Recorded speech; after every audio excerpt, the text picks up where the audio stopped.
Now here is a rather curious thing. You wake up one morning and something has changed. Not outside, mind you, but inside. You see through the games, the rat race, the endless pursuit of more. You understand, perhaps for the first time, that the meaning of life is just to be alive. It is so plain and so obvious and so simple.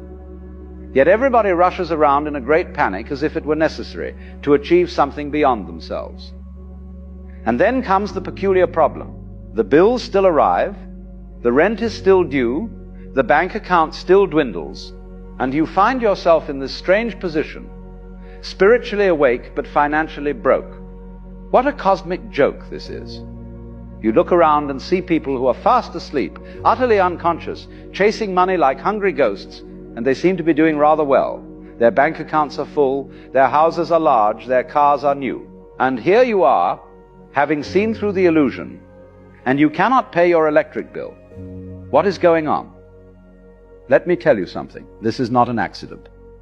This is not some terrible mistake in the cosmic ordering of things. This is precisely how it must be, at least for a time.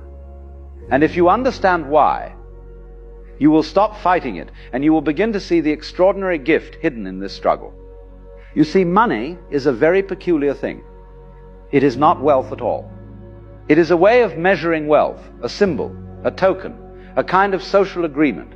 Real wealth is the air you breathe, the water you drink, the food that nourishes your body, the shelter that keeps you warm. Money is simply the bookkeeping.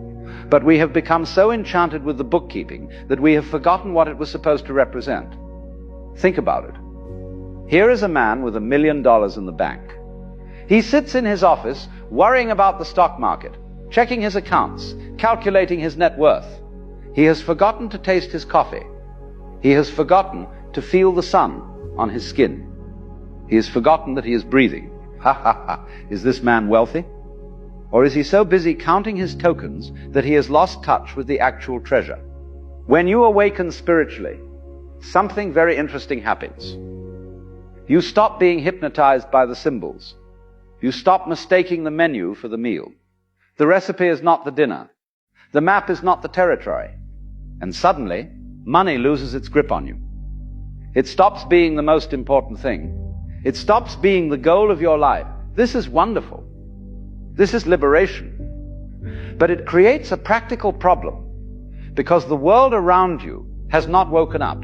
The landlord still wants his rent in dollars, not in enlightenment.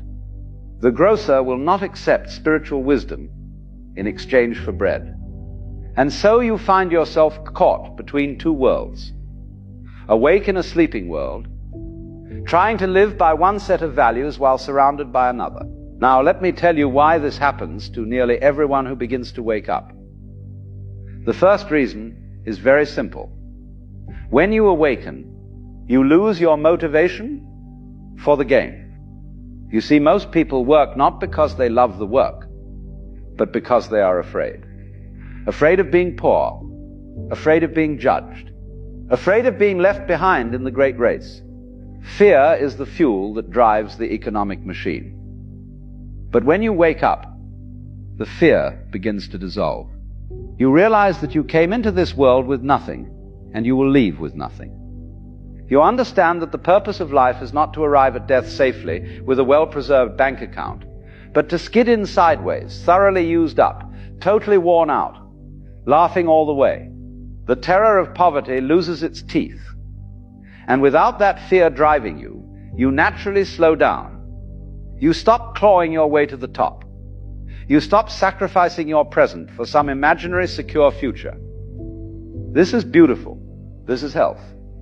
But in a world organized around fear and competition, it means you will probably make less money, at least for a while. The second reason is that awakening has a way of making your old interests fall away. Think about it. Before you woke up, perhaps you were fascinated by climbing the corporate ladder, by impressing your neighbors, by acquiring status symbols. These things gave you energy. They motivated you. They got you out of bed in the morning. But then you see through them. You understand that status is just a game of make-believe, that the corporate ladder leads nowhere in particular. that your neighbors are not paying as much attention to you as you thought. And suddenly, these pursuits feel hollow. They feel like trying to polish plastic cups when you have discovered the mountain spring. You may still go to work. You may still pay your bills.